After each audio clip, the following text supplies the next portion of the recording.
Hello, and welcome to show number 2409 of Eyes on Success, a weekly program covering a wide variety of topics of interest to people with vision loss.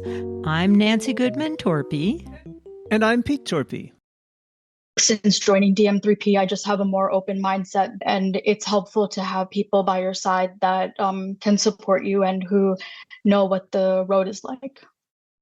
And last week we talked about this organization, and today we'll talk with some people who are part of the organization. We'll speak with Silpa Tadavarthy, who you just heard, Andrea Lendaris, and Barley about their experiences as visually impaired medical professionals and the impact that the Disability and Medical Mutual Mentorship Program has made in their training and careers. But first, for our tip of the week.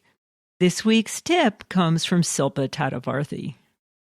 You can add a lot of tools to your toolbox, and as your toolbox is growing, you will feel like a more confident person. You will learn that you're able to do a lot of things that you might not have thought were helpful to you in the past. And we also have a related tip from Barley about using a specific helpful tool. The medical record software has some ups and downs when using screen readers. And I think everyone's learned this tip in their daily life, but as your iPhone works incredibly well with most everything, and VoiceOver works really well with the electronic medical record software. And so whenever you're having tech issues, kind of reminding yourself that you always have that as your backup. Even if you need to use your computer for certain aspects, you can get a lot done by using that, at least as a read-only kind of device for many aspects of what you're doing. Support for Eyes on Success is provided by Biped.ai, whose smart mobility harness can be worn by the blind to warn of obstacles and assist navigating using GPS in a single device. Demonstrations of the Biped device will be given at the CSUN conference March 18th through 22nd. More information is available at biped.ai.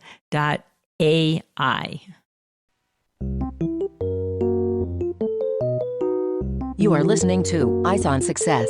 Success, success, success, success, success.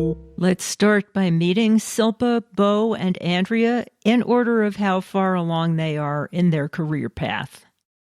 Well, last week we talked about the Disability in Medical Mutual Mentorship Program, and today we'll be talking with some of its members and their personal experiences. And we have three guests with us today, and maybe we can start by Silpa having you introduce yourself. Hi, everyone. My name is Silpa Tadavarthy. I'm a fourth-year medical student at the Lewis Katz School of Medicine at Temple University in Philadelphia, Pennsylvania. I was born with oculocutaneous albinism, so that means there's a lack of pigment in the hair, skin, and eyes, and the lack of pigment in the eyes results in a congenital visual impairment. With glasses, I fall under the visually impaired but not quite legally blind category. And we also have Bo with us. Bo, can you tell us a little bit about yourself? Of course. Thank you for having us. So my name is Barley, and I'm a physician. I'm currently in a fellowship in hospice and palliative medicine. And previously, I had done a hematology oncology fellowship. And right at the conclusion of that, I really quite suddenly lost most of my vision due to a rare optic nerve disease, and kind of some time to figure out how to adapt and use all the adaptive technology needed to really figure out how to work again in medicine. And the group that you've mentioned was a big part of that for me. So for those of you who don't know, a fellow, that's the stage after doing a residency, but before becoming an independent physician. Exactly. And we also have Andrea with us. Andrea, tell us a little bit about yourself. Hello. Thank you for having us again. Exciting opportunity.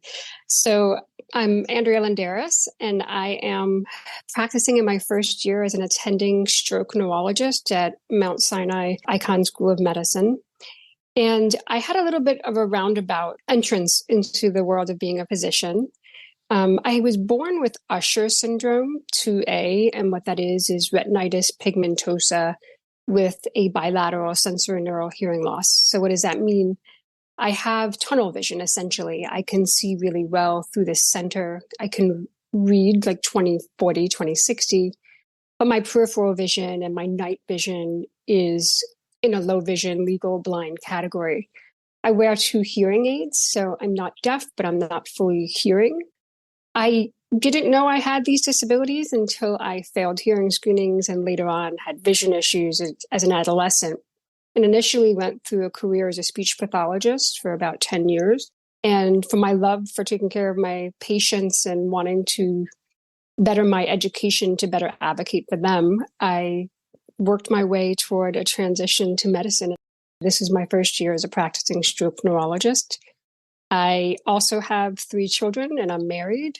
And I work very closely in the medical school to work on the curriculum for those rotating through neurology on medical education. And I hope to shine a light on disability and opening this space for people to be your colleagues as well. Eyes on Success connects corporate sponsors with visually impaired listeners around the world.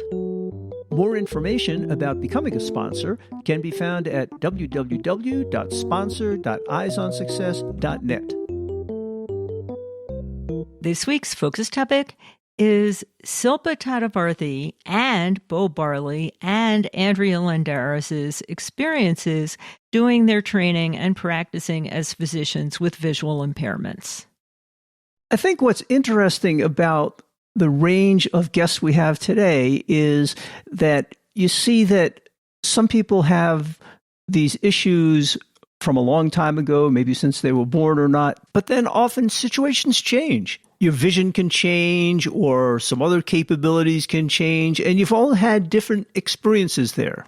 But one thing that's interesting about the DM3P program is that it connects people who might otherwise not be connected. I wonder if we can start by talking a little bit about a feeling of isolation and not knowing what resources are available. Can I do this with the particular limitation that I have? I found that to be, I really suddenly found myself with vision loss right when I was about to take the next big step in my journey of my career. And I was lost in every way. I was lost in how to use the phone and every other thing that happens when you have vision loss, especially suddenly. I was finding my way towards some resources, but even the resources that were really good at some things were not necessarily as helpful at finding resources for me to figure out how would I then navigate a path back towards medicine. And when you've spent a long time training and towards a particular career, it's hard to picture kind of doing other things, especially if you really still think it's the right thing for you. You just have to figure out how. And that isolation was really difficult. And that's the part of the Disability and Medicine Mutual Mentorship Program I've liked the most, which is how much I've learned from people, even with disabilities that are extremely different than my own. Because what helps so much is finding your ways and how do you get accommodations and how do you adapt or create environments that adapt to you. And those are the parts that helped me the most, is the things that pulled you out of the isolation and let you realize that without knowing it, there were actually a lot of other people doing this in different ways.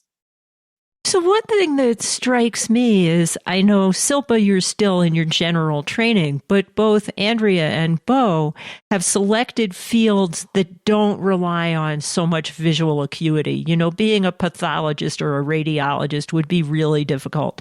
Was that intentional, and what was your thought process?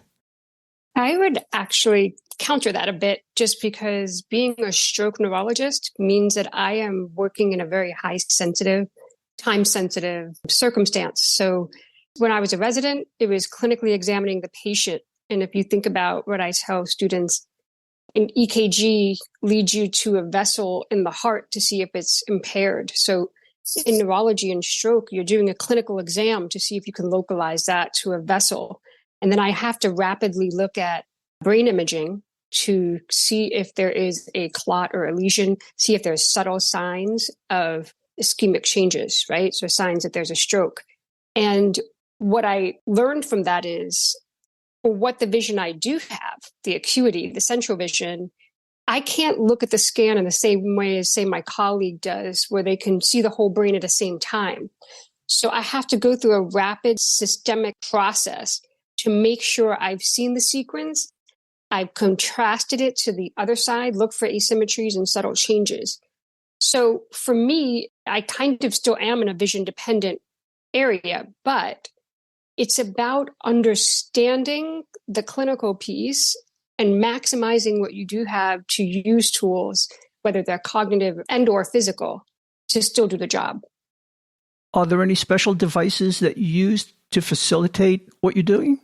It's taken trial and error. When I'm on service, I have my touchscreen computer, that's a desktop. I have my iPad next to me on my left so that I have the app that we all use, all the stroke neurologists use. That's an AI system. And I can, with finger touch, do contrast changes, go through sequences. And then I have my phone next to me for rapid texting and communication and phone call. Picture like a pilot, right? Like I have a dashboard set up. But one of the things I feel liberated in being in an attending role is that I finally understood I need to understand what the job is. And then you can kind of work through what your solutions are. And when I came to Sinai, the team that worked with me, we had a big Zoom call and it was like, okay. And Bo and I have talked about this in Silpa. We had someone who did my job join the call.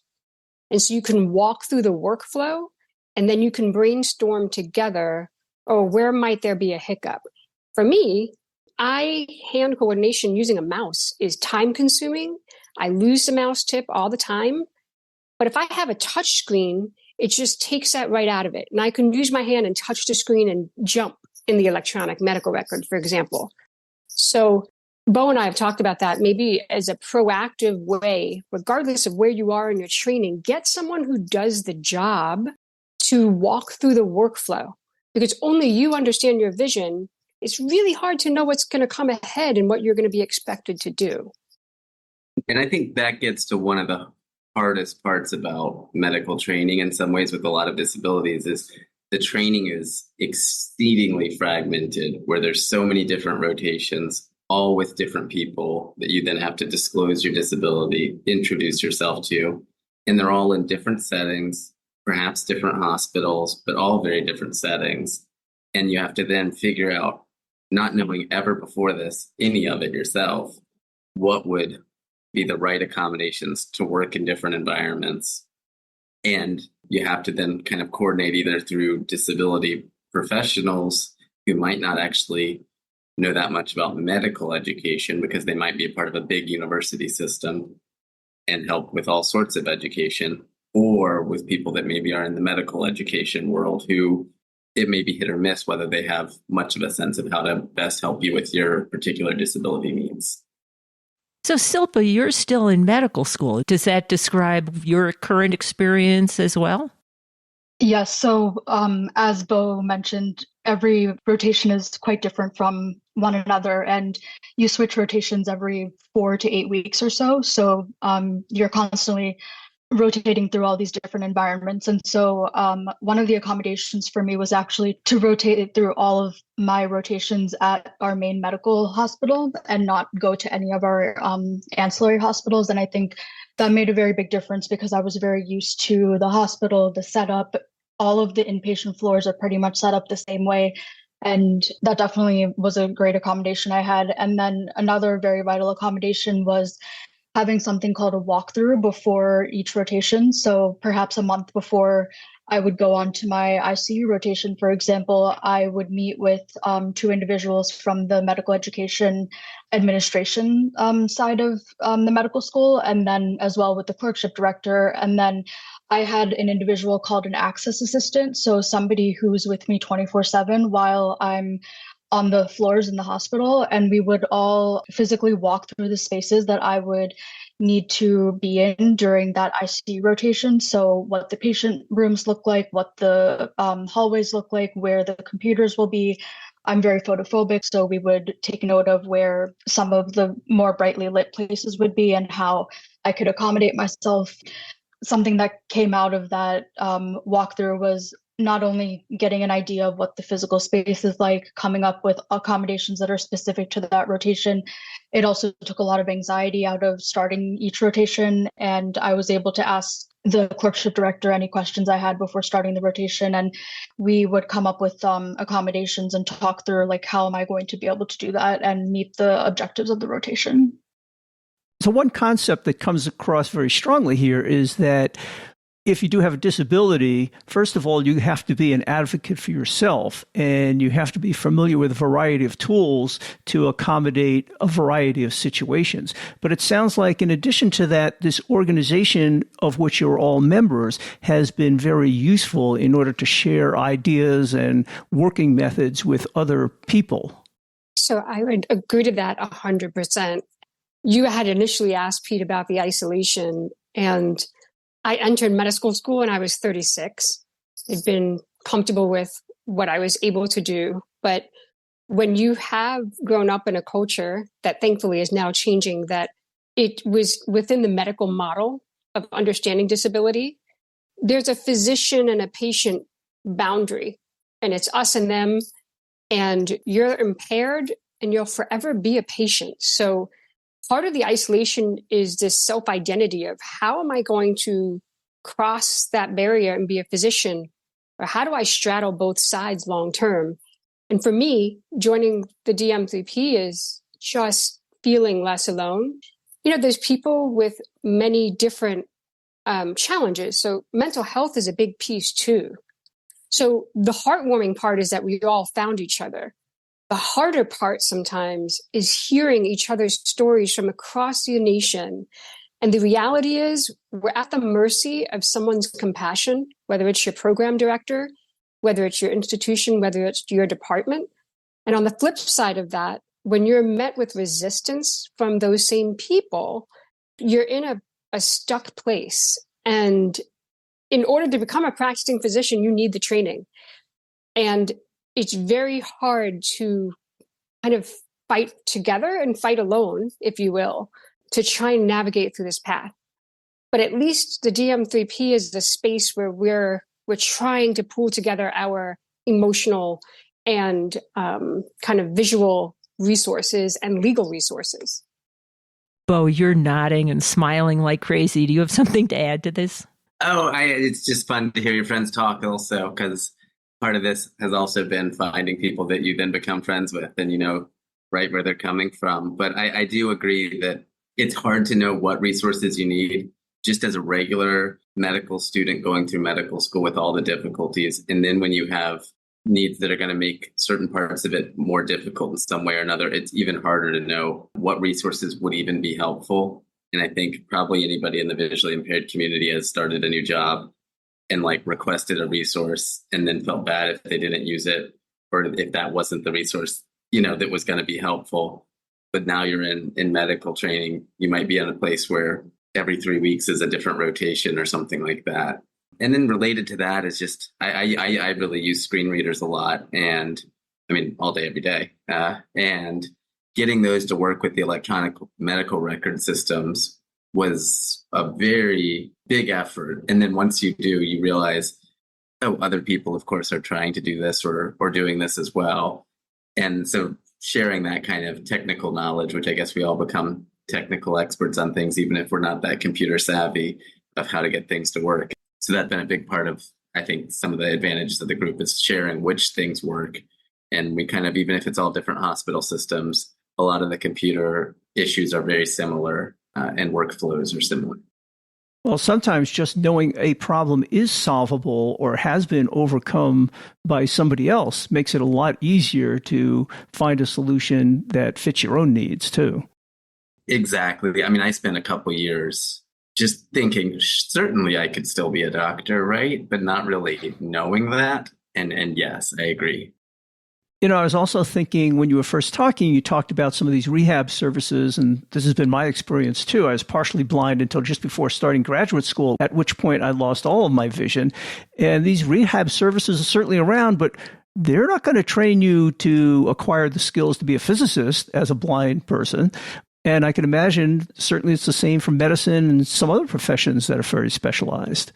That was my experience, where they are both exceedingly helpful at some parts, but then they, don't know what it is to be a doctor or don't know how a health system works. And it's hard to even describe the nature of what my normal computer workflow would be as a doctor in a hospital, so that you can brainstorm, how would the technical stuff work? And especially, I'd only just become blind, and it was very difficult because I didn't really ever think about oh, how are the computer systems all working? I just sat down and used the computers as one does, and to trying to understand what the systems were so I could figure it out. And some of the areas that was actually really helpful was, it was scary and hard, but just calling the corporate offices of like the main electronic medical record company that most places use. And they were extremely helpful. And they would just, the heads of departments there would just sit down on the phone with you and explain like, oh no, we've worked with JAWS before. We know how to do it. Every place is its own institution, so we can work with them one-on-one with you. And those parts made it less scary, because even if it wasn't common, they could tell you, nope, we've done this before and it's a problem we can figure out together. We talked a bit about the importance of being your own advocate and knowing what you need, because other people won't know what specific needs you want. And DM3P can certainly help you with that through their community and the network of people involved in the program. And it can give you more confidence to be your own advocate. But I'm wondering in what ways DM3P might or might not help you more directly with some of the institutional issues and reaction from colleagues, or just the whole process itself. So I think there's this model they have, because we kind of go across the whole country where there's social hours before and social hours after, and they have a topic or lecture. So like, we are being empowered with knowledge. We are being empowered with kind of knowing your rights. And then on those offside conversations, I think we've tried to develop individual connections, and maybe we follow up offline. I know I've personally spoken to some members outside and tried to brainstorm, okay, your institution has unions for residents. Reach out to your union leader. Or you've spoken to the disabilities office, but the disabilities office is talking to so-and-so and you're not in the room. You need to get in the room. Well, then, of course, that's kind of the other service that you people are providing, which is really good. If there's one visually impaired person in an organization, that kind of breaks the barrier for the second one, and et cetera, et cetera. So just having the role models around and the kind of can-do attitude and the success stories makes it easier for people to even think about such professions. I was just going to add another fun part of that, Pete, is that once we find solutions, oftentimes it's because we need to decrease the visual demand of my job. You've reduced that workload for me. Guess what? My resident, my colleague, they would benefit from that too. So usually finding these shortcuts for us can benefit everybody else around us. It doesn't have to be a make an exception for me kind of attitude. I agree. I think often designs that work well for us work even better for sighted individuals. Is there anything we missed? Yes, Silpa? I've always wanted to be a physician. And so having been born with albinism, from a young age, I was always like sourcing through the albinism community to try to find other individuals who had pursued medicine, who had visual impairments similar to my own. And so myself and two other physicians created this group called Doctors with Albinism, and another group called Health Professionals with Albinism. And the purpose of the group was to try to provide some hope for people with albinism, that you can pursue medicine and be successful in this career, and the same with other allied health professions. And so it was great to be able to go to those other individuals and ask them, okay, did you use a monocular to see this? Did you use the CCTV? Did you use text-to-speech? I think DM3P for me particularly helped in terms of pointing out accommodations that maybe the typical person with albinism might not use. So talking to both, it's always at the back of my mind, like you should remember to try to use text-to-speech more. It's going to help decrease your visual load. It's going to help you work faster. I congratulate you guys on the work you're doing and the careers that you chose to pursue despite the challenges. And it's a great organization that you have to help other people too. So thanks for joining us this week. Thank you. Thank you. You are listening to Eyes on Success. Success, success, success, success, success. Now for this week's final item, how to learn more about the Disability in Medicine Mutual Mentorship Program and other organizations that provide support to medical professionals and others with vision loss, as well as how to contact them. Well, we just talked with 3 people who are part of the Disability in Medical Mentorship Program, and I was hoping that one of you could tell us how to contact that organization. Yeah, there's a website for the organization, which is disabilitymedmentors.org, or you can Google it, which usually corrects all the spelling errors that you might have. That's the main way to find it. Once you go there, there's a way to sign up and join our monthly meetings, which are on Zoom, usually the third Wednesday of a month. And then there's some associated ways to get in touch with people through Discord or LinkedIn groups that you can get access to from there. I just would want to add that if you're considering joining and if your hesitation is that you're not sure how open or public you want to be about your disability, that it's a very confidential group and we do not disclose names, we do not disclose institutions. So if you are isolated or feeling that, hey, you want to check it out, please know that your privacy is of the utmost importance.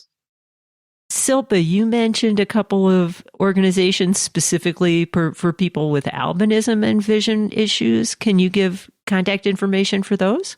Yes, sure. You can go to Facebook and just type in Doctors with Albinism or Healthcare Professionals with Albinism, and please fill out the questions that you're asked. And somebody is looking at the member requests every day and will accept your request.